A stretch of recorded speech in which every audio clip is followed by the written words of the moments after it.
The champagne tasted like lies. I stood there in the middle of the ballroom, crystal glass trembling in my hand, watching my husband laugh with a woman wearing my necklace. The same necklace I'd looked for that morning. The same one he said was being cleaned. Around me, Dallas's elite floated past in designer gowns and $1,000 suits. The chandeliers above threw diamonds of light across marble floors. A piano somewhere played soft jazz, the kind that makes rich people feel sophisticated. And me? I felt like a ghost at my own funeral. Before we go any further, let me ask you something. Have you ever walked into a room and realized you were the joke everyone was already laughing at? Hit that like button if you know what I'm talking about. Subscribe because this story is about what happens when the person who promised you forever decides you're expired. Ernest saw me before I reached him.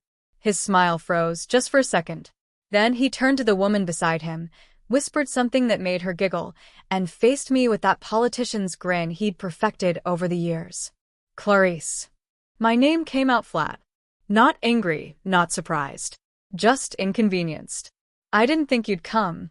The invitation had both our names on it. I said quietly. Hi viewers, kindly tell us where you're watching from and what time it is. Warm welcome to the family. Enjoy the story. He glanced around, checking who was watching. Always performing. Always aware of the audience. Yes, well, these things are mostly for networking. Business connections. You understand. I looked at the woman beside him. She was young, maybe 28. Perfect makeup. Perfect smile. Her hand rested on his arm like she owned it. I'm Brielle, she said, extending her free hand to me. Ernest's new VP of Acquisitions. You must be so proud of everything he's built. Everything he built. The words hit like a slap, but I kept my face smooth. 20 years of partnership, of late nights and early mornings, of ideas sketched on napkins and deals closed in our pajamas, reduced to everything he built. I heard myself say. Very proud. Ernest's jaw tightened. He leaned close, and for a moment I thought he might kiss my cheek like he used to. Instead, his voice dropped to a whisper only I could hear. Clarice, you shouldn't have come. This isn't your world anymore. The music kept playing. Someone laughed too loud across the room. The champagne bubbles in my glass kept rising and popping, like tiny dreams dying over and over. My world. I managed to keep my voice steady. Ernest, I built this company with you.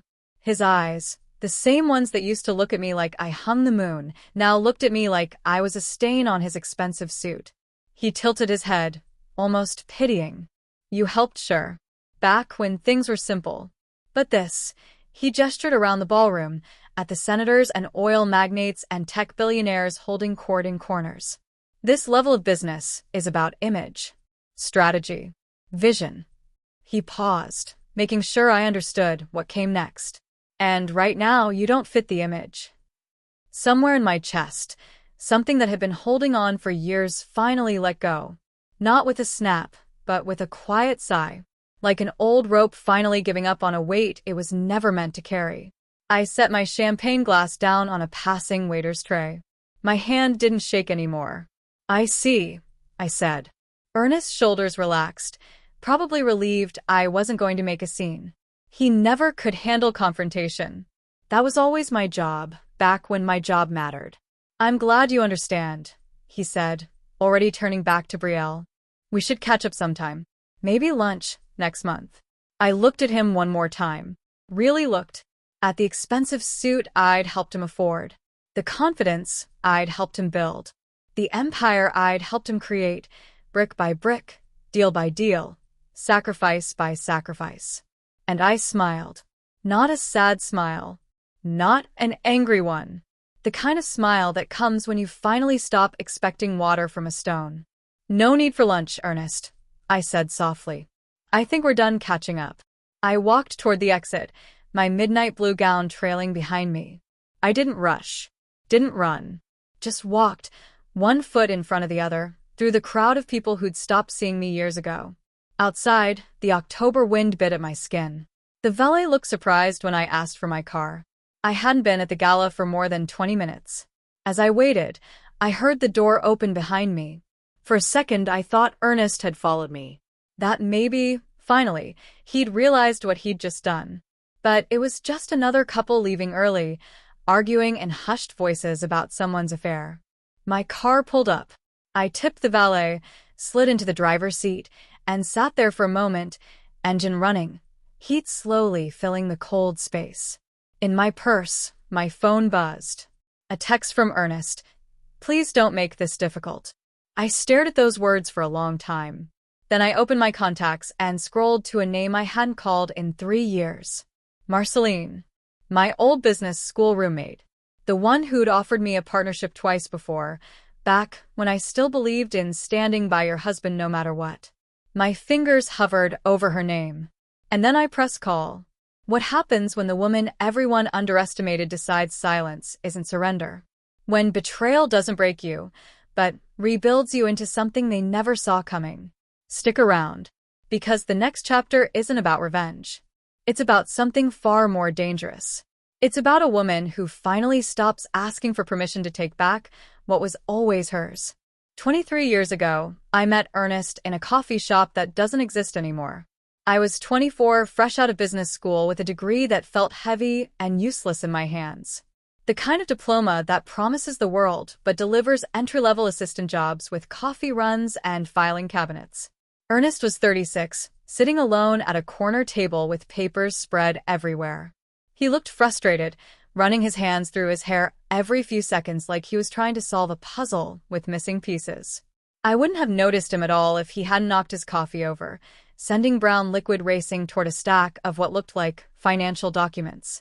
I grabbed napkins from the counter, without thinking, rushed over, started soaking up the mess before it ruined everything. "Thank you," he said, looking up at me with these tired eyes. "You just saved 3 months of work. Those aren't backed up anywhere?" I asked. He laughed, bitter. "I can barely afford this coffee. Cloud storage isn't exactly in the budget." Something about his honesty made me sit down. Maybe it was the way he didn't pretend to have it all together. Or maybe I was just lonely in a city where everyone wore masks made of money and ambition. If you've ever met someone and just knew they'd change your life, drop a comment below. Sometimes the universe introduces you to people right when you need them most. Or right when you need to learn the hardest lessons. We talked for 3 hours that day. About business, about dreams, about the company he wanted to build. Longar Holdings, he called it. A real estate investment firm that would focus on undervalued properties in growing markets. "Everyone's chasing the obvious plays," he said, eyes bright with possibility. "But the real money is in seeing what others miss. Finding diamonds in dirt." I told him about my thesis on market analysis, about the patterns I'd noticed in overlooked neighborhoods. He listened like every word mattered. Like I mattered.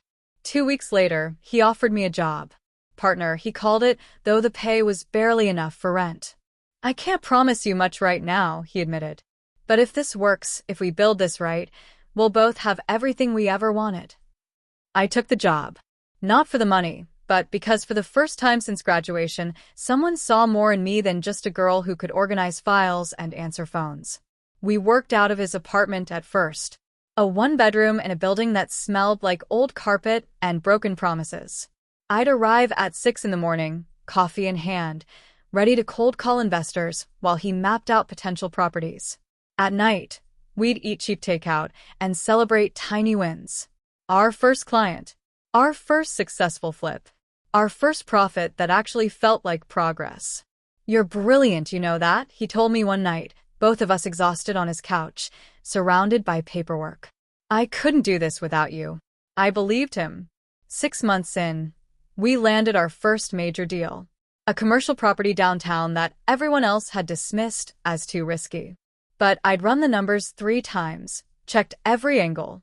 I knew it would work. Ernest trusted me. We bought it, renovated it, flipped it for 3 times what we paid. That night, he kissed me for the first time. "Partners in business," he whispered against my lips. "But maybe something more?" I kissed him back, tasting possibility and promise and all the things people feel when they think they've found someone who sees them completely. We got married a year later. Small ceremony, just close friends. We couldn't afford anything fancy, but it didn't matter. We had each other. We had our dream.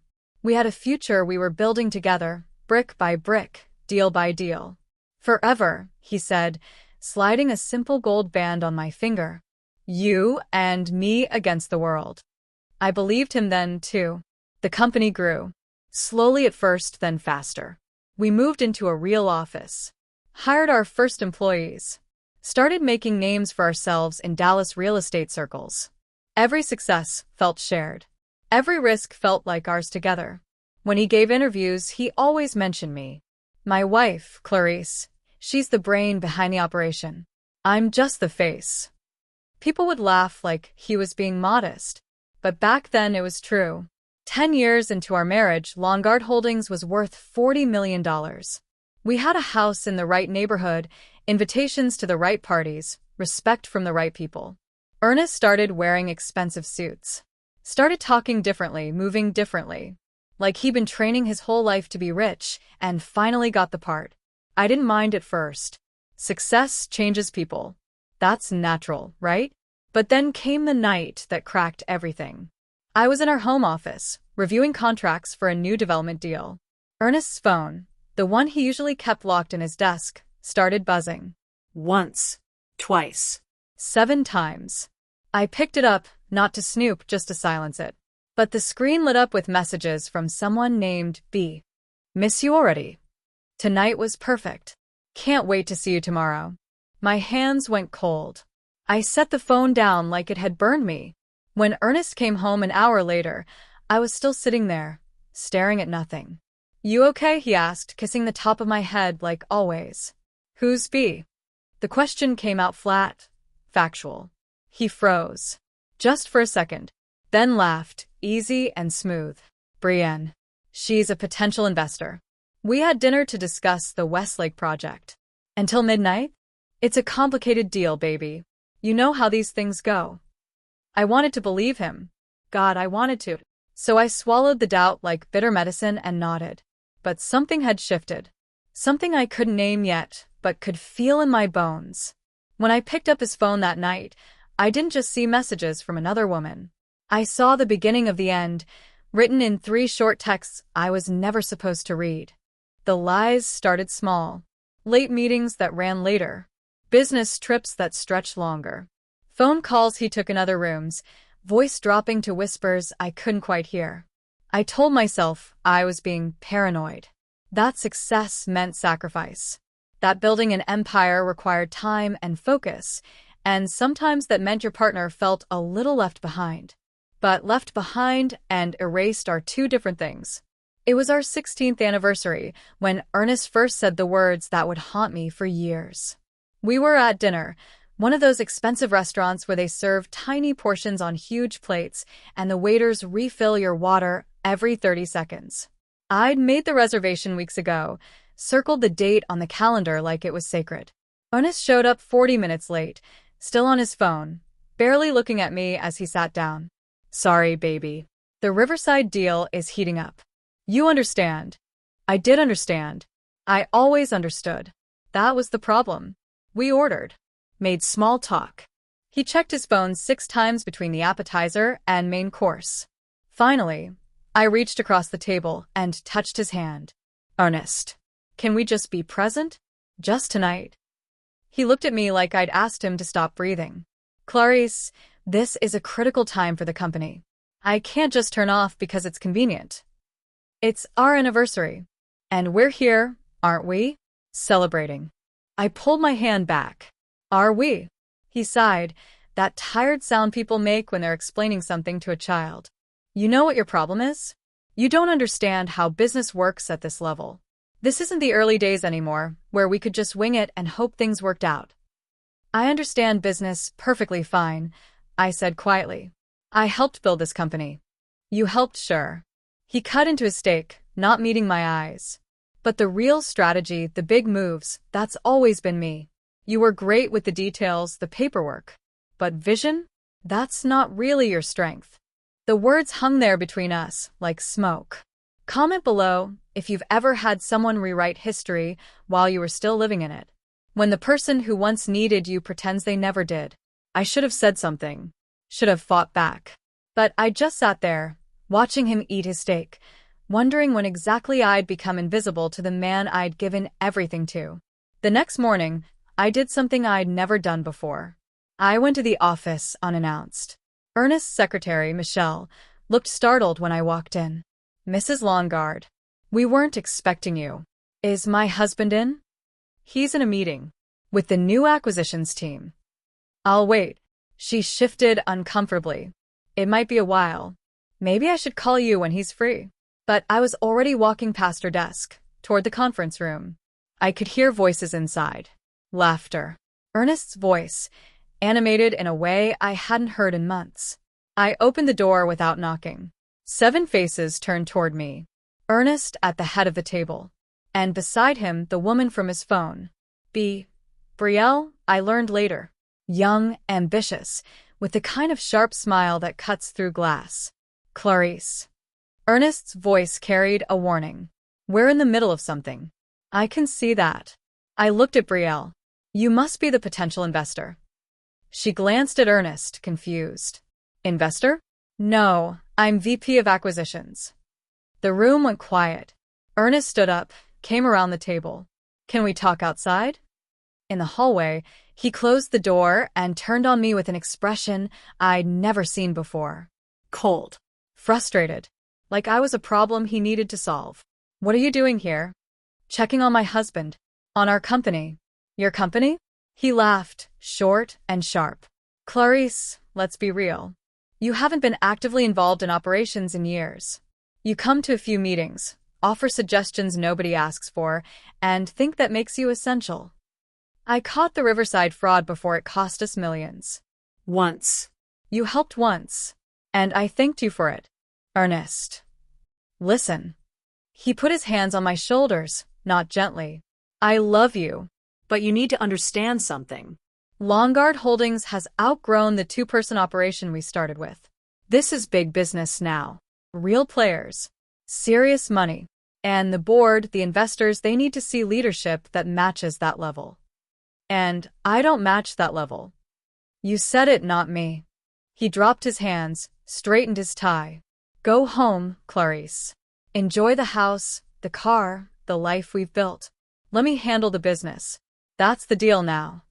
I never agreed to that deal. "You don't have to." His voice dropped to something almost pitying. "You're not part of the business anymore. You're my wife. And that's enough. It has to be." He walked back into the conference room without another word. The door clicked shut with a sound like finality. I stood there in that hallway, expensive art on the walls I'd helped buy, carpet I'd helped choose, building I'd helped finance, and realized something terrifying. Ernest hadn't just moved on from our partnership. He'd erased it, rewritten our history so completely that even he believed the new version, where he was always the genius, and I was just the supportive wife who happened to be there. When I got home that afternoon, I went straight to our home office, the one we used to share before it became just his. I knew his passwords. All of them. He'd never changed them because he'd never thought he needed to. I was his wife. Why would he hide anything from me? I logged into the company server and started downloading files. Contracts. Emails. Financial records. 20 years of documentation showing exactly who'd built what, who'd made which decisions, whose ideas had driven every major success. My hands didn't shake. My breathing stayed steady.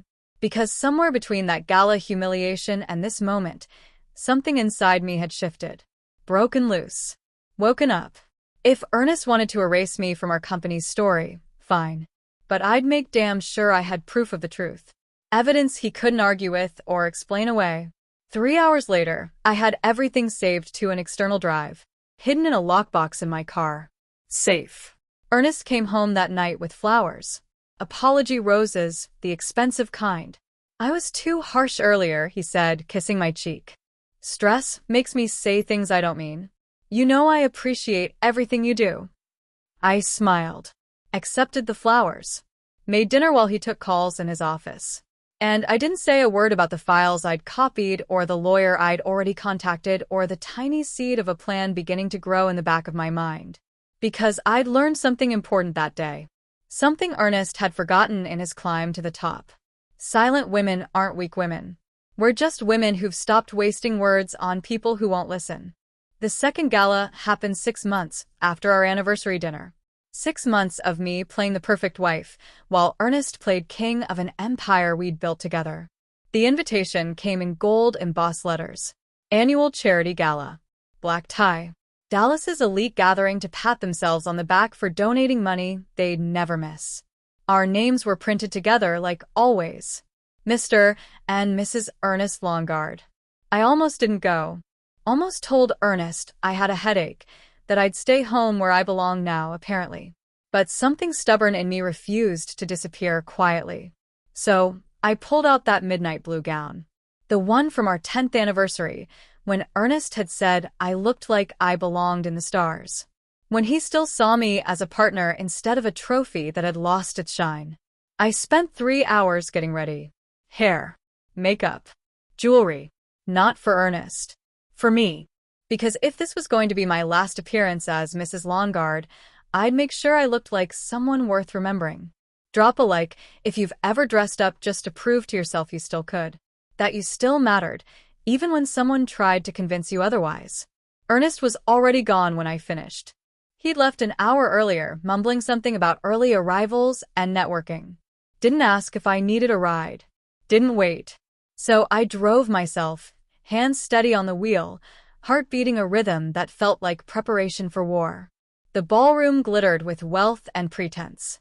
Crystal chandeliers throwing light across marble floors. Women in gowns that cost more than most people's cars. Men in tuxedos discussing deals that would make or break fortunes. I walked in alone. Heads turned, and for a moment I felt powerful. Seen. Then the whispers started. Not loud. Never loud. Just that particular frequency of gossip that cuts through champagne chatter like a knife. I pushed through the crowd, looking for Ernest. Found him near the bar, surrounded by the usual circle of investors and politicians. And there she was. Brielle. Wearing a diamond necklace that made my blood turn to ice. The same necklace I'd looked for that morning. The one Ernest said was being cleaned. The clasp had been tricky, needed repair. He'd explained with that smooth voice that had once promised me forever. She caught me staring, smiled, touched the diamonds at her throat like she was marking territory. I walked over on legs that felt disconnected from my body. Ernest saw me before I reached them. His expression cycled through surprise, irritation, then settled on forced politeness. Clarice. My name sounded like an inconvenience. I didn't realize you were coming. It's our event, Ernest. Why wouldn't I come? Brielle extended her hand like we were meeting at a garden party instead of at the scene of my erasure. Mrs. Longard. I'm Brielle Chun, VP of Acquisitions. Ernest speaks so highly of you. Does he? I kept my eyes on the necklace. My grandmother's necklace, passed down to me on our wedding day. That's beautiful jewelry you're wearing. She touched it again, pleased. Thank you. Ernest gave it to me. Said it was a reward for closing the Riverside deal. The Riverside deal. The one I'd saved from disaster. The one where I'd caught the fraud, restructured the financing, and turned a potential catastrophe into a $15 million profit. Ernest's jaw tightened. Clarice, can we talk? Privately? But I wasn't done. That deal was almost a disaster. Fraudulent investors, falsified documents. Lucky someone caught it in time. Brielle's smile flickered. Yes, Ernest told me how he discovered the irregularities just before signing. Brilliant instincts. The champagne glass in my hand felt suddenly fragile. Like if I squeezed just a little harder it would shatter, and maybe that would feel good. Maybe sharp edges and broken glass would match what I felt inside. Is that the story? I looked at Ernest. Really looked. That you discovered the fraud? His hand found my elbow grip firm. Let's get some air. He pulled me toward the terrace. Away from the crowd, away from Brielle and her stolen diamonds and her rewritten history. Outside, the October air bit at my bare shoulders. The sounds of the party faded to a distant hum. Ernest released my arm and turned on me with barely controlled anger. What is wrong with you tonight? What's wrong with me? The laugh that came out didn't sound like mine. You gave away my grandmother's necklace. To her. Told her you discovered fraud that I caught. And you're asking what's wrong with me? That necklace was in my drawer. I assumed you weren't wearing it anymore. Because you told me it was being repaired. A misunderstanding. And the Riverside deal? That a misunderstanding too. He exhaled, slow and controlled. The way people breathe when they're trying not to lose their temper with someone they think is being unreasonable. Clarice, here's the truth. You did help with Riverside. I acknowledge that. But in business, credit goes to leadership. I run this company. My name is on everything. That's how it works. We built this together. We built a small firm together. What it is now, that's me. My vision. My deals. My reputation. He stepped closer, voice dropping to a whisper, meant only for me. And honestly, having you here tonight, questioning me in front of investors and employees, making scenes about jewelry, it's embarrassing. The word hit like a slap. Embarrassing, I repeated. Yes. You want the hard truth? This isn't your world anymore. These people, this level of business, requires a certain image. Sophistication. Grace. The ability to fit in without drama. And I don't fit. You said it, not me. The same words from months ago, like he'd been rehearsing. A couple walked onto the terrace, saw us, and quickly retreated. How much had they heard? How much would they share inside, over champagne and pity? Ernest straightened his bow tie, checked his watch. I need to get back. The senator's about to make his announcement, and I should be there. Of course. Wouldn't want to miss your moment. He paused at the door. Go home, Clarice. Before you make this worse. Then he was gone. Back to his gala, his success, his new life that had no room for the woman who'd helped him build it. I stood there on that terrace for a long time. Long enough for the cold to seep through my gown. Long enough for my hands to stop shaking. Long enough for something inside me to finally, completely, irreversibly break free. When I walked back through the ballroom, I didn't rush. Didn't hide. I walked with my head high, that midnight blue gown trailing behind me like a war banner. People stared. Let them. Outside, the valet brought my car. I tipped him, slid behind the wheel, and sat there with the engine running. My phone buzzed.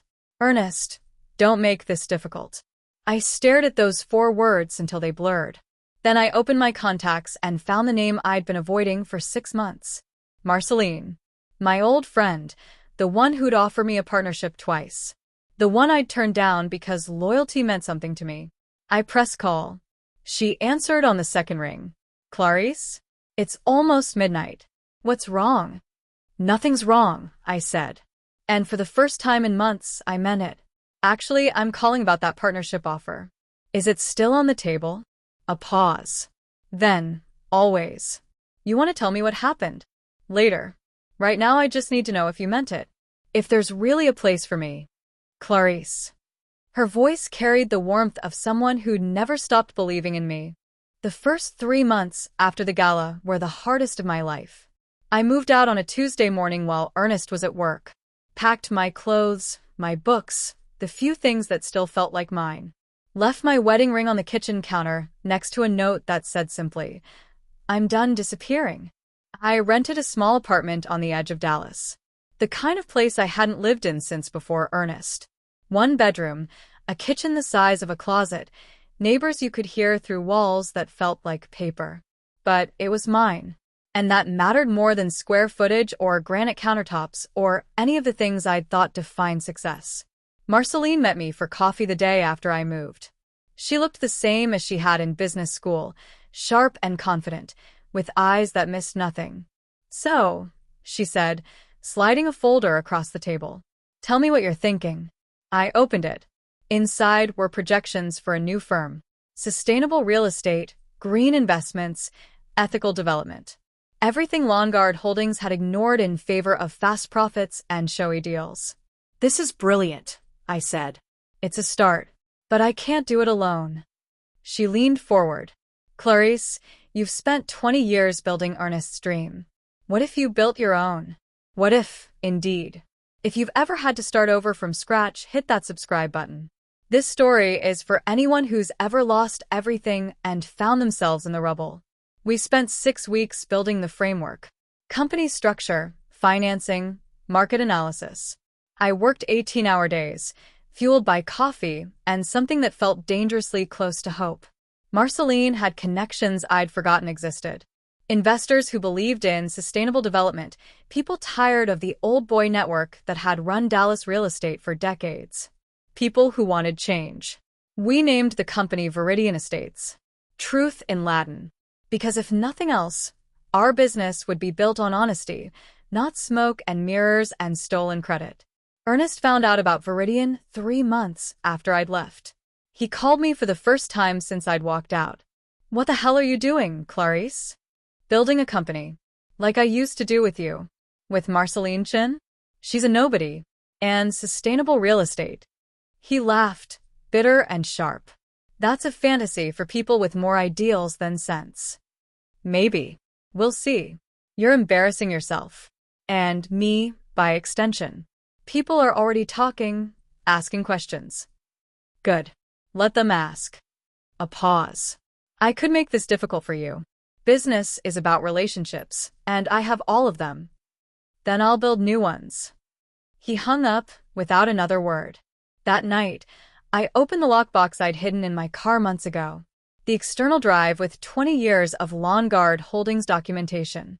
Proof of every idea I'd generated, every deal I'd structured, every disaster I'd prevented. I hadn't looked at it since the day I'd copied the files.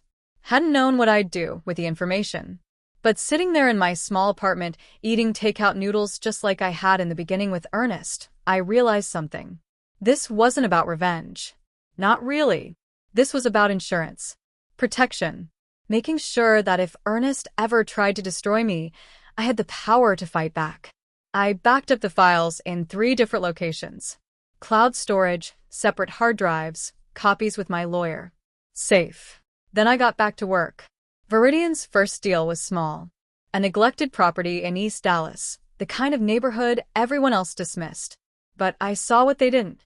Saw the young families moving in, the artists and teachers and people building community instead of just buying into one. We bought it for nothing, renovated with sustainable materials, and sold it to a local nonprofit for affordable housing. Made a tiny profit, but the press coverage was worth millions. Viridian Estates, real estate with a conscience, read the headline in the Dallas Business Journal. They included a photo of me and Marceline at the property, smiling like we'd won the lottery instead of made barely enough to cover costs. Ernest saw it. I knew because his secretary called, asking if I'd be available for a conversation. I wasn't. 6 months in, Viridian landed its first major investor. Thomas Garrett, a tech CEO who'd made his fortune in clean energy. He'd heard about our model, liked what he saw, and wanted in. "Most real estate is extraction," he said in our meeting. "Pull money out of communities, leave nothing behind. You're doing the opposite. Building value that lasts." He invested $5 million. More than enough to scale up, to start competing with the big firms. To become the threat.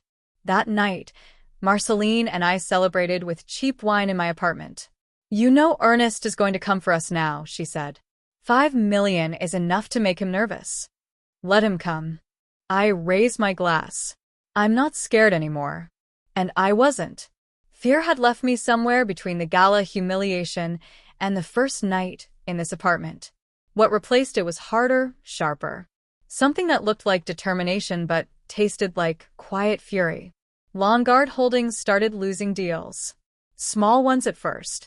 Properties they'd been eyeing, suddenly snapped up by competitors. Investors they'd courted, suddenly uninterested. I watched from a distance, tracking their quarterly reports, reading between the lines. Something was cracking in Ernest's empire. Then I found out why. An old associate, someone I'd worked with years ago, reached out over LinkedIn. "Thought you should know," his message said. Word is Langard's been hiding some creative accounting.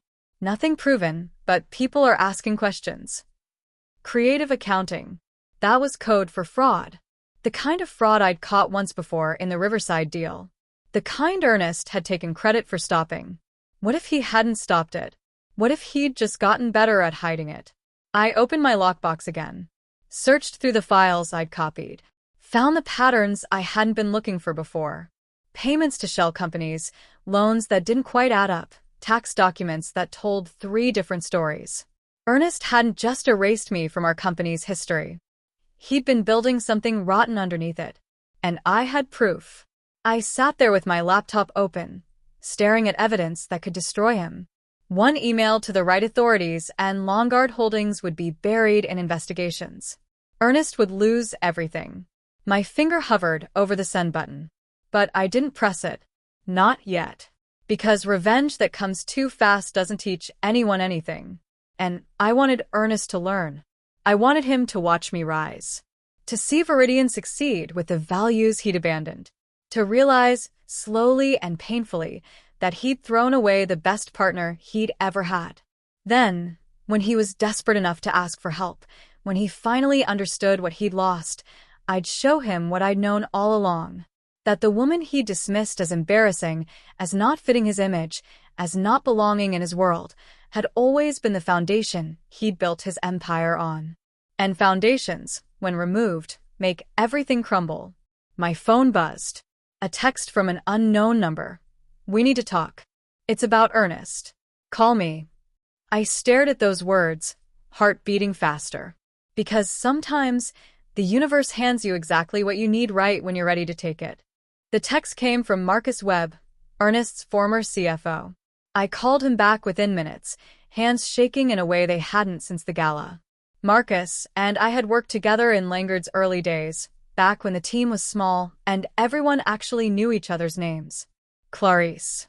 His voice sounded tired. "Thanks for calling back. What's this about Ernest?" A long pause. Then, "I quit 3 weeks ago. Couldn't keep looking the other way anymore." My stomach dropped. Looking away from what? Everything. The falsified tax returns, the shell companies in the Caymans, loans to investors that don't exist. It's all falling apart, and Ernest scrambling to keep it hidden. I closed my eyes. Part of me had suspected, but hearing it confirmed felt like vindication and horror twisted together. "Why are you telling me this?" "Because you deserve to know. And because..." He hesitated. "The things he's been saying about you. How you were just administrative support, how he built everything himself. It's garbage, Clarice. We all know it. But nobody had the guts to say it while working there." "What do you need from me, Marcus?" "Nothing.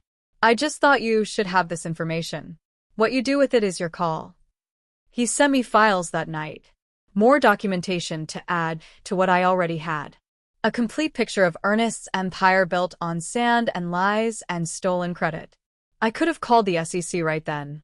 Could have ended him with a single phone call. But I didn't. Have you ever held someone's fate in your hands and chosen patience over instant justice? Drop a comment if you understand that sometimes the sweetest revenge is watching someone destroy themselves. Instead, I focused on Viridian. We just closed our second major deal, a mixed-use development in a neglected part of Oak Cliff. Sustainable construction, affordable units, community spaces. The kind of project that made a difference instead of just making money. The press loved it. "Viridian Estates proves profit and purpose can coexist," wrote the Business Times. Ernest's board noticed. I knew because people started reaching out. Investors asking about Viridian's model. Developers wanting to partner. Even some of Langard's own clients, quietly exploring alternatives. Then came the phone call that changed everything. "Mrs. Longard?" A voice I didn't recognize. "This is Richard Chun from Northbridge Capital. We've been watching Viridian's growth with great interest. It's just Clarice now. And thank you. I'll be direct. We're looking to invest $50 million in sustainable real estate. Your model aligns perfectly with our goals. Would you be interested in discussing partnership terms?" $50 million. Enough to make Viridian a major player. Enough to compete directly with firms like Longard Holdings. Enough to make Ernest very, very nervous. "I'm interested," I said, keeping my voice steady despite my racing heart. "Let's schedule a meeting." 3 weeks later, the deal closed. Northbridge Capital invested $45 million in Viridian Estates, with terms that left Marceline and me in complete control. The announcement made the front page of the Dallas Business Journal. My photo, professional and confident, with a headline that read, "Clarice Viridian secures major investment, positioned to reshape Dallas real estate." They'd started using my maiden name, Viridian, not Lawn Guard. Like I was finally becoming the person I'd always been underneath the wife costume I'd worn for 20 years. That night, Ernest called for the first time in 8 months. "Congratulations," he said. The words sounded like it hurt coming out. "Thank you. 45 million. That's impressive." A pause. "Look, I know things between us ended badly, but maybe we could grab coffee. Talk about old times." "I don't think so, Ernest. Clarice, I'm trying to be civil here. We have history. That should mean something." It did mean something. Once. I hung up before he could respond. But he didn't give up. Over the next month, he tried different approaches. Email about potential collaboration opportunities. Text messages about mutual benefit. Even flowers delivered to Viridian's office with a card that read, "Proud of you. Let's talk." I threw them away without reading past the first line. Because I knew what he was really doing. He was watching his empire crack while mine grew, and he wanted to find a way to stop it. Or better yet, to take credit for it somehow. But I wasn't that woman anymore. The one who'd let him reshape reality to suit his ego. Viridian landed 3 more major projects in as many months. A sustainable apartment complex in Uptown. A green office building downtown. A community development in South Dallas that actually served the people who lived there. Every success felt like a message sent directly to Ernest's boardroom. Every headline with my name felt like reclaiming identity he'd tried to erase. Then I heard through the grapevine that Lawn Guard Holdings was in trouble. Real trouble. The kind whispered about in conference rooms and bar conversations, never printed in official press releases. Bad investments. Failed deals. Questions from the IRS about those creative accounting practices Marcus had warned me about. Ernest's perfect empire was showing cracks. And I had the sledgehammer that could shatter it completely. But I waited. Watched. Let him sweat while I built something that didn't need lies to stand tall. Because some lessons need time to sink in. And Ernest's education in humility and consequences had only just begun. My phone rang again. Another unknown number. But this time, the voice on the other end made my blood run cold. "Ms. Viridian? This is Agent Sarah Morrison from the SEC. We have some questions about Lawn Guard Holdings, and we understand you used to be closely involved with the company. Would you be available for an interview?" The moment I'd been waiting for had finally arrived. The question was, what would I do with it? The SEC interview was scheduled for the following Tuesday. I spent 3 days preparing, reviewing the files I'd kept for over a year now. Every document, every email, every piece of evidence showing exactly how Ernest had built his empire on fraud and stolen credit. Marceline sat across from me in Viridian's conference room the night before the interview, watching me organize folders with the precision of someone preparing for war. "You don't have to do this," she said quietly.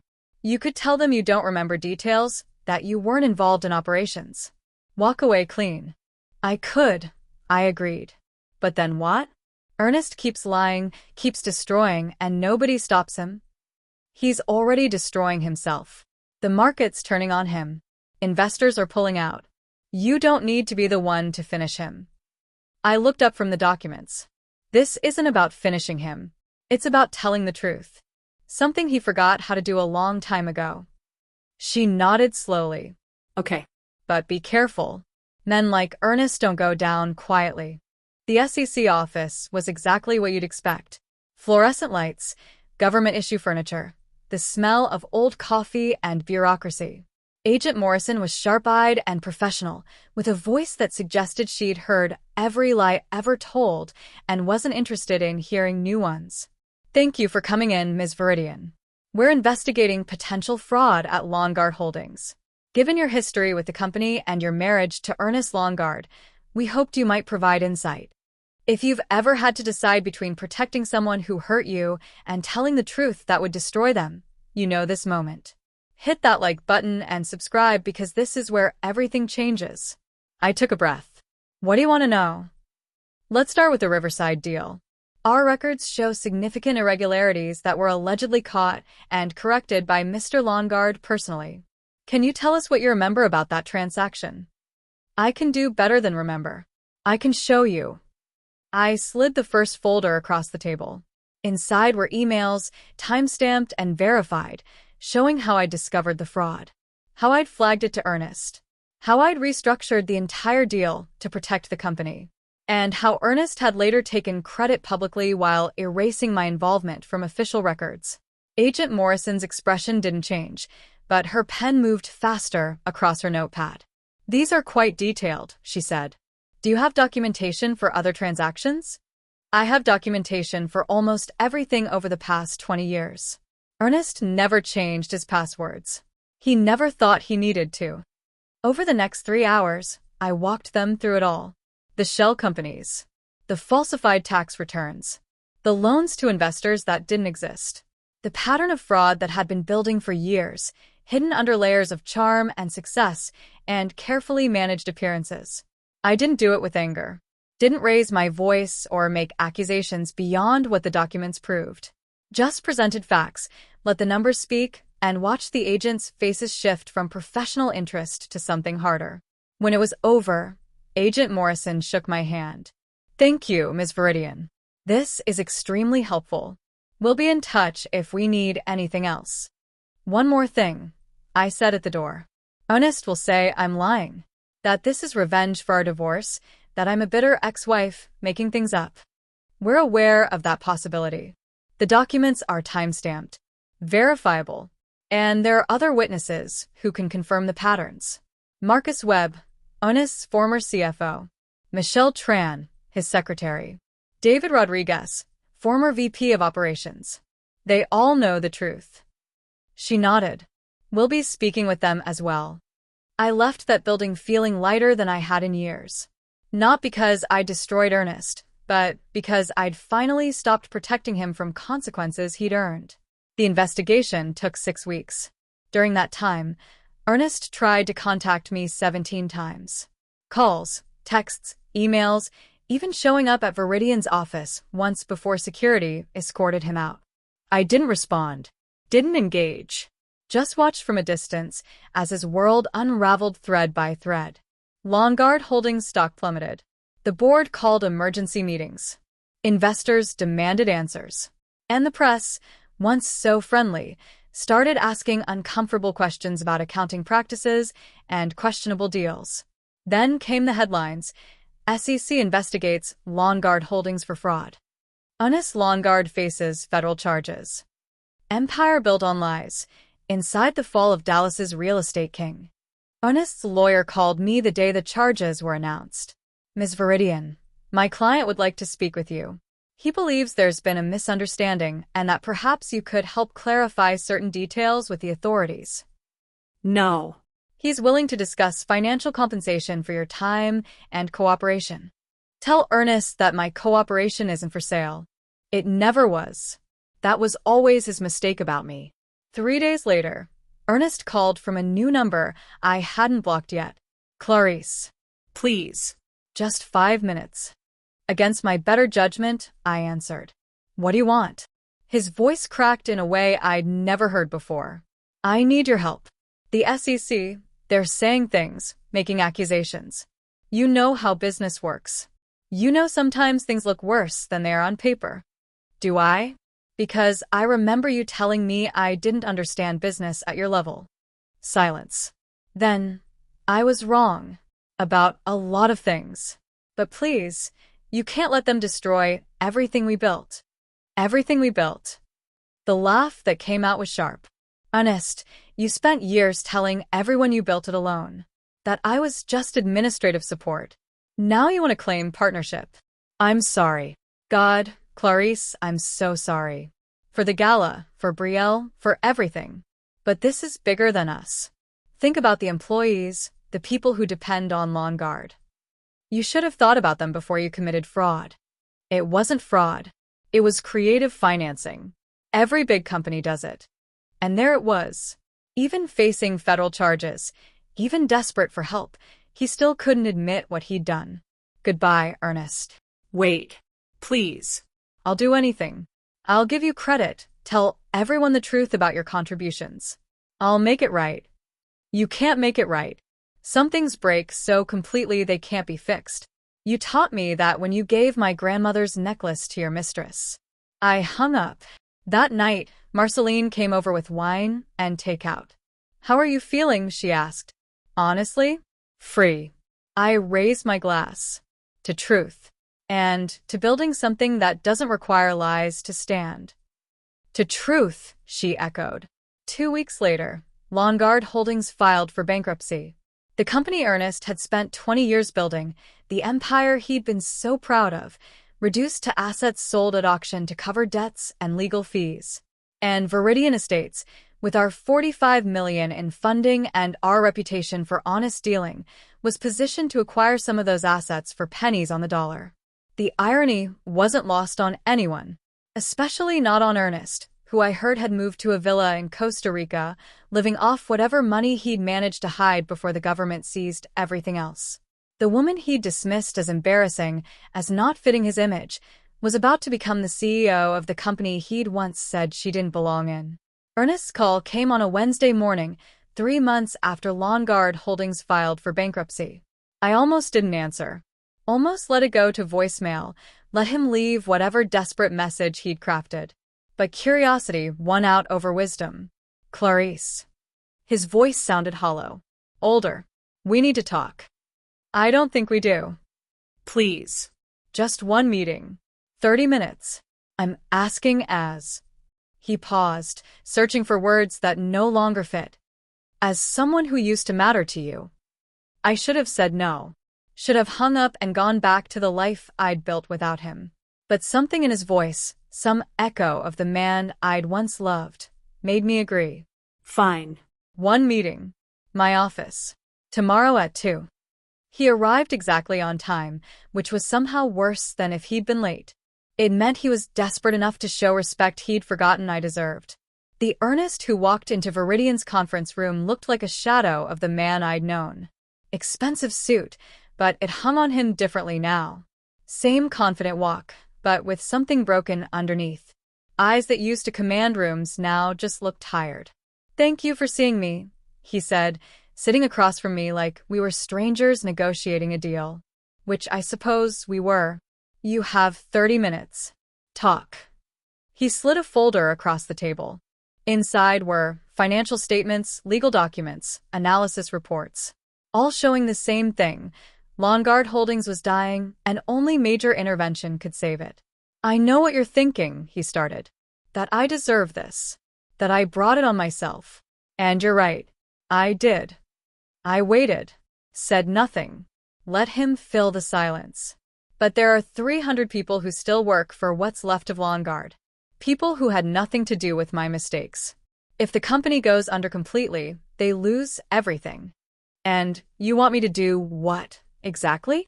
Viridian is positioned to acquire Lawnguard's assets at auction next month. You have the capital, the reputation, the infrastructure. He met my eyes for the first time. I'm asking you to merge the companies. Save those jobs. I'll step away completely, sign over everything. You'd be CEO. Full control. Comment below if you've ever had someone who destroyed you come back begging for help. The person who once said you didn't belong, now asking you to save everything they couldn't. I leaned back in my chair, studying him. Let me understand this. You want me to use my company, the one I built from nothing after you erased me, to save the company you built on lies and stolen credit. When you say it like that, how else should I say it, Ernest? You gave my jewelry to your mistress. Told people I was just administrative support. Said I didn't belong at your gala. And now you want me to rescue you? His jaw tightened. I was a fool. Arrogant and blind and cruel. I threw away the best thing I ever had because I was too stupid to see what I was losing until it was gone. Finally, something true. I can't undo what I did. Can't take back the words or fix the damage. But maybe I can do one thing right. He pushed another folder across the table. These are documents showing your actual contributions to Longard. Every deal you structured, every crisis you solved, every idea you generated. All of it documented and verified. I opened the folder. Inside were emails, meeting notes, project proposals. 20 years of proof that I'd been a partner, not a prop. Why now? I asked. Because you deserve the truth on record. And because those 300 employees deserve a chance. I closed the folder, looked at the man who'd once promised me forever and delivered betrayal instead. I'll think about it, Clarice. 30 minutes is up, Ernest. Thank you for the documents. He stood slowly, like his bones hurt. I don't expect forgiveness. Don't even expect you to care anymore. But for what it's worth, I'm sorry. For all of it. After he left, I sat in that conference room for an hour, staring at the folders he'd brought. The admission of guilt. The proof of my contributions. The plea for mercy. Marceline found me there at sunset. So, she asked, what are you going to do? I don't know yet. Yes, you do. You've known since the moment he walked through that door.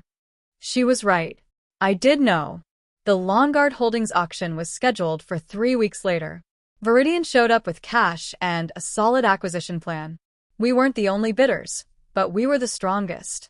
When the gavel fell, Viridian Estates had purchased all of Longard's remaining assets. Properties, contracts, employees. Everything Ernest had built, now under my control. The press had a field day. From dismissed wife to company CEO, Clarice Viridian's stunning reversal. The woman who rebuilt an empire, inside Viridian's acquisition of Longard Holdings. But my favorite headline came from the Dallas Business Journal. Justice served. Clarice Viridian takes control of company she always helped build. The first day as CEO of what was now Viridian Holdings, I called an all-hands meeting. 300 employees packed into the main conference room, nervous and uncertain about their futures.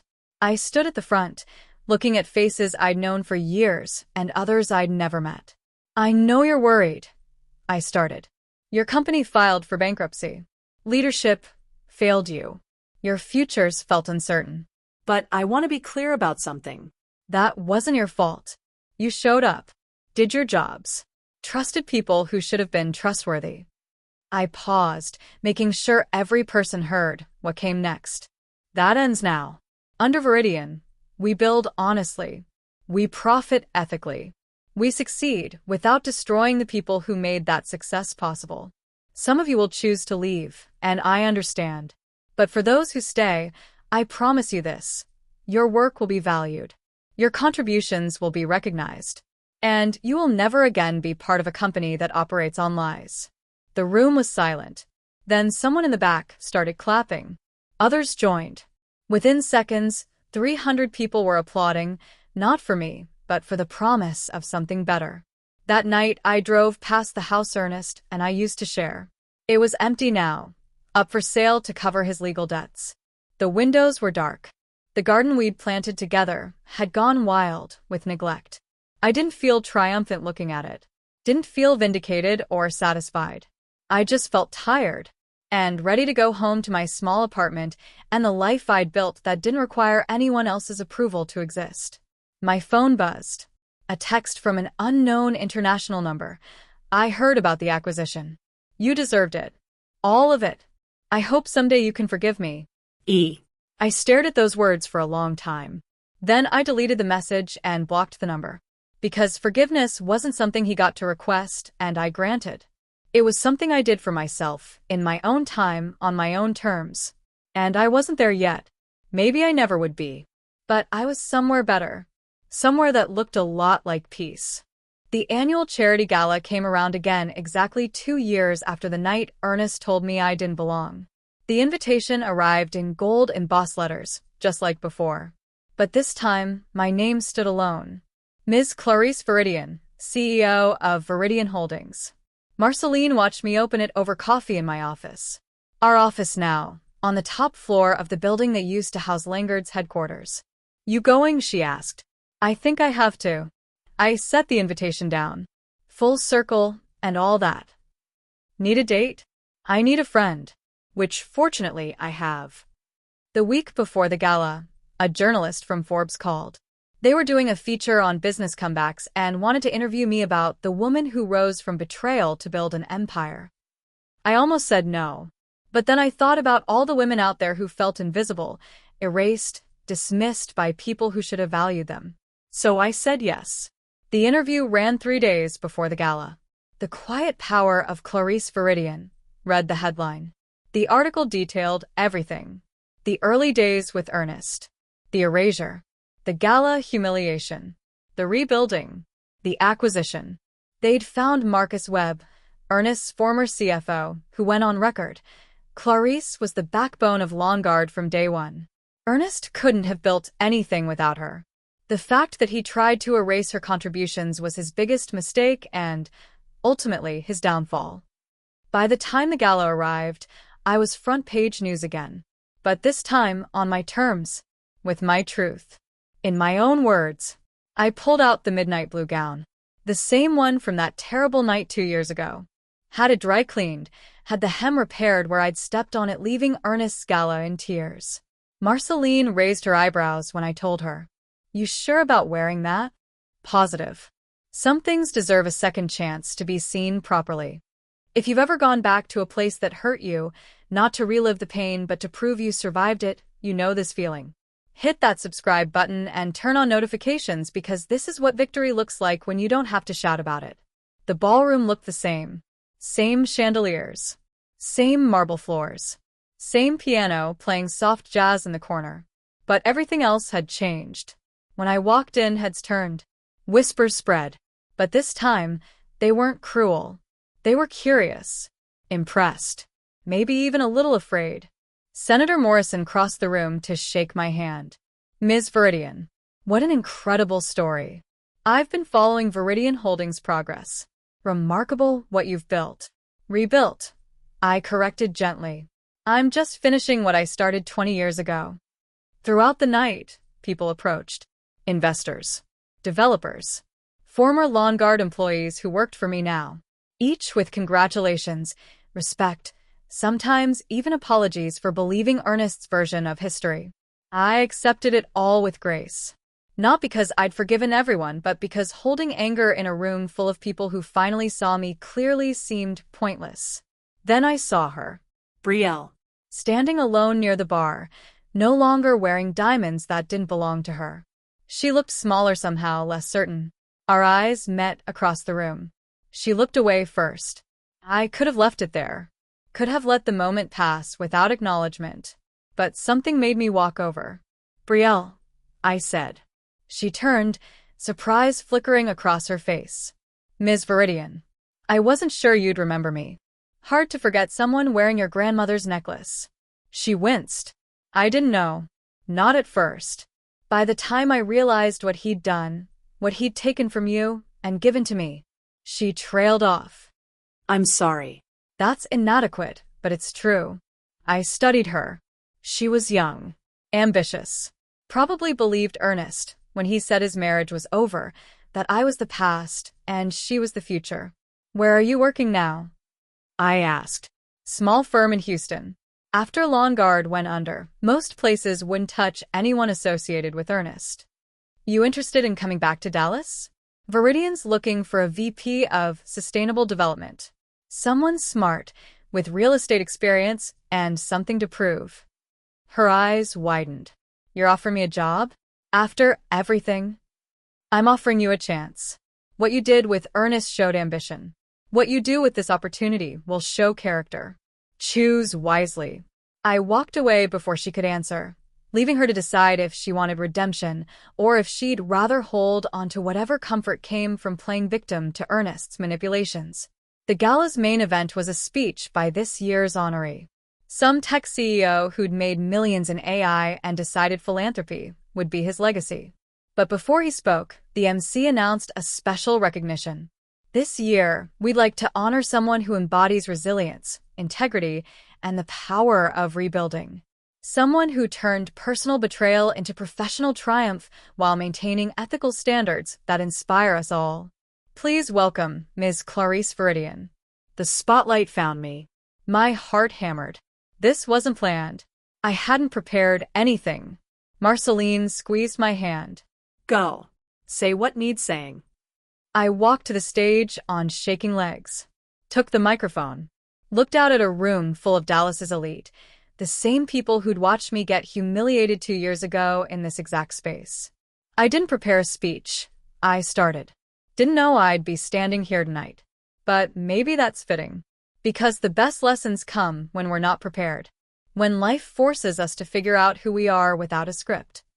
I paused, gathering thoughts that had been waiting 2 years to be spoken out loud.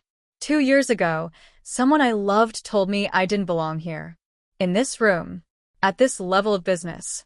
He convinced himself I was an embarrassment. That I didn't fit the image he needed to project. The room was silent. Everyone knew who I meant. He was wrong. Not because I belonged then, and he couldn't see it, but because belonging isn't something someone else grants you. It's something you claim for yourself. I looked around the ballroom. At the chandeliers I'd helped buy. The marble floors I'd helped pay for. The empire I'd helped build before I built my own. I don't shout when I'm hurt. I calculate. I rebuild. I prove through action what others denied with words. And I do it honestly because success built on lies always crumbles eventually. Someone started clapping.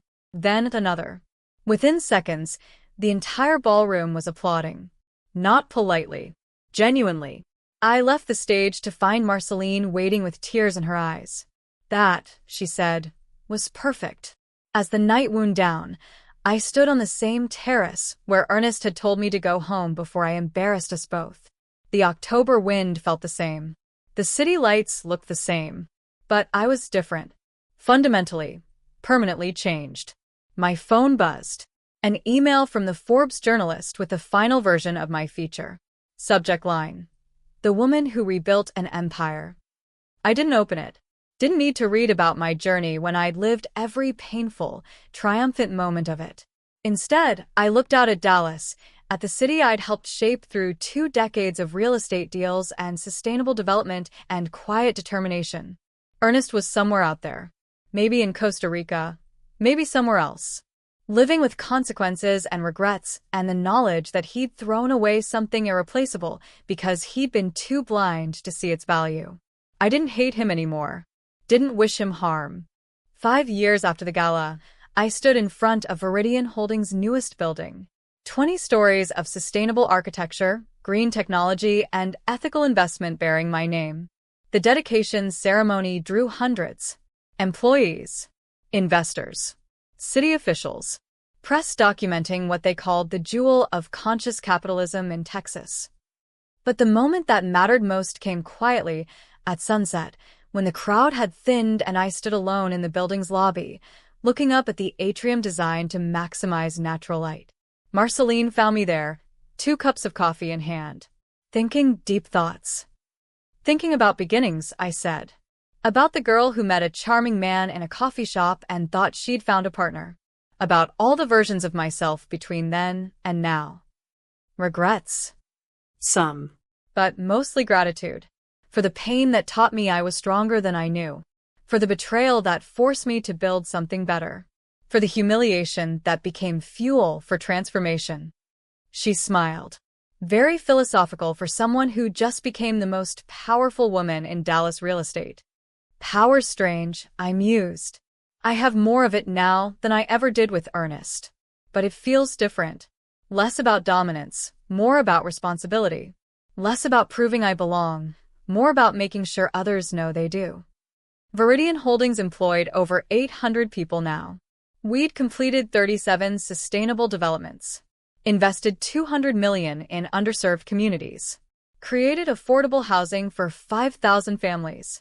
Numbers that looked impressive on paper but meant lives changed, families housed, communities strengthened. Ernest's legacy was bankruptcy and fraud charges.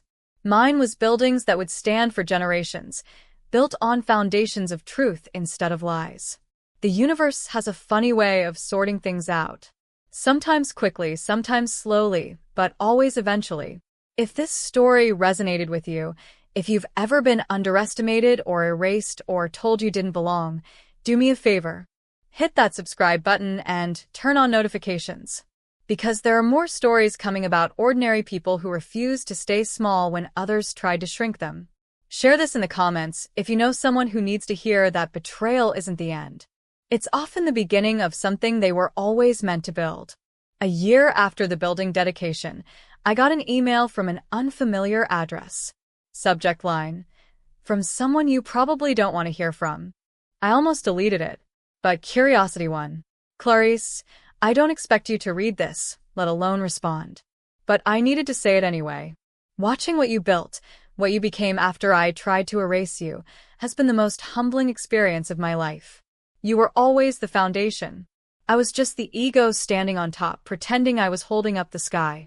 I hope you're happy. You deserve that more than anyone I know. E. I read it twice. Then I did something I couldn't have done 5 years ago. I wrote back. Ernest, thank you for saying that. I hope you've found peace. I have. Best wishes, Clarice. Short, civil, free of the anger that used to keep me up at night. Because forgiveness isn't about them. It's about you. About releasing weight you were never meant to carry, so you can move forward unencumbered.